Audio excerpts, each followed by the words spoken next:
Hello and welcome to this video tutorial where I'm going to quickly walk you through the process of setting up an AlertPay account. Now, AlertPay have just recently changed their name to Payza, so just be aware of that, as that's something just recently that's happened, and the sign-up process is a little bit different now. So the good thing is I'm going to walk you through that process just so you know exactly what to do. Now, below this video you will see there will be a link that you can click on to come over and sign up now. Now, I trust that you've already set up a Solid Trust Pay account, which is another payment processor that we use. Just in case you can't get access or something to one of your accounts, it's just wise to have two payment processors always available to you. Now, as you'll see here, we're going to go through and select our country. By default, this should be selected wherever you are.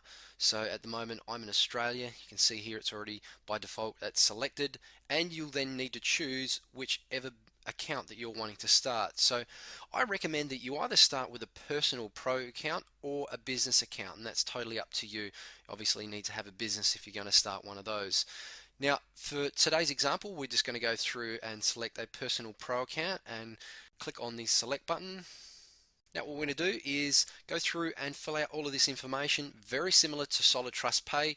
You want to make sure that you've filled it in all correctly. Okay, once we've finished the information there, entering that, we will click on next step. The next step will just ask us for some email information, and remember, always use your Gmail account now with these accounts that you are creating.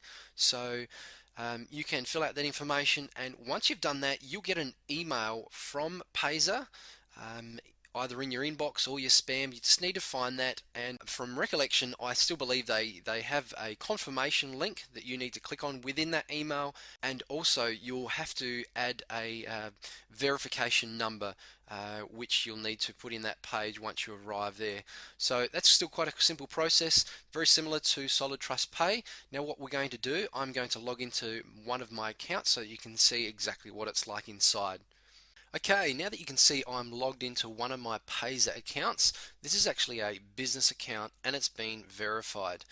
Now, for many of you, you will be using a personal pro account. So what I'm going to do is three things here. I'm firstly going to show you how to add a credit card. Then secondly, I'm going to show you how to validate that credit card. Essentially what that validation does is list the deposit limit from $500 a month on that credit card to $1,000 a month. And that's something that they've just done recently, Payza. So that's quite good. You can actually now deposit up to $1,000 a month per credit card that you have on file when it's been validated. And now the third thing I'm going to show you is how to add funds to your account. So firstly, we're going to go over to the green button, my Payza account. We're going to select my credit cards. Now, as you can see here, I have one card on file. Now that card has not been validated. Don't get that confused with verified. This business account has to be verified before it can actually even be used. However, each time that I add a credit card, it needs to be validated, that particular card. So firstly, we're going to go to credit card summary and add. So if I was adding a new credit card, I would enter these details. I would enter my first name, the card holder name, expiry date, the CVV, that's the 3 digits, the numbers that are on the back of the card. Then I would click next. Once I've clicked next, I will confirm that.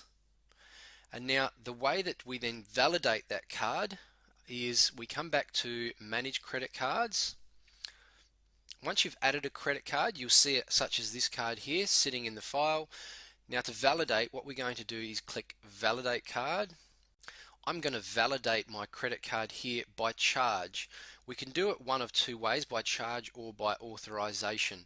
This way, by charge, is much easier. They'll perform a small charge on that particular credit card that I'm trying to validate, and then once that small charge has been validated, on my statement I'll see a particular number which I need to come back and enter within my Payza account. They will then credit my account with that small amount, and we're only talking of something of $2 or less. So I'm going to go the easy option and validate my credit card by charge. Yes, this is the credit card on file with my billing address. A refunded charge of between $1 to $2 will be made to my credit card. So I'm going to select this box and check next. Now what you'll see on this page here is it's loading the particular bank wherever that card is from. And this card of mine's actually from an Australian bank called Commonwealth. So it's processing now, contacting the bank, and it's wanting me then to validate my information. It's already done that with my bank. You may have to enter some information there when you get to your bank. And as you'll see here, an amount between $1 to $2 was charged on the particular date that I've tried to validate. Now what I need to do is within the next 2 to 3 business days I need to go check that account on my credit card and see the charge from Payza and enter the credit card charge amount. So for example today it may have been $1.24. If it was $1.24 I will enter this and then enter the code. Once I've entered that code, the credit card will be validated. Okay, so what I'm going to do is come back and now show you how to add funds. So what I'll do is I'll select add funds at the top here on the top right. I will select credit card because this is the way that we're funding by credit card. We recommend this over bank wire or bank transfer just due to the fact that there's quite big fees that are involved here and it takes a long time for the transfer to be done as opposed to immediately with a credit card. So I'll select credit card. I will select the card that's on file. So this is a card that I have on file. I'll select the amount. For example, today we'll do $100. I can enter any details if I wish. And now they do take Visa and MasterCard. All I would do is click next. And as you'll see, I've just received notification that at the moment I've reached my limit of $500, which I've already used or deposited within my account. However, you will go to the confirmation page here where you'll confirm that and then complete the transfer into your account. Now those funds of $100 would be sitting in your account immediately and you can deposit up to $500 in the month until that particular credit card is validated and lifting the limit then to $1,000 in the month. So just to recap on today, I'm going to go back to the home page. What we've done is we've shown you how to set up a Payza account, a new account, whether that be a personal pro account or a business. The second thing that we did is we showed you how to add a credit card by selecting the My Payza account, My Credit Cards, and entering a new credit card here. The third thing we showed you is how to validate your credit card.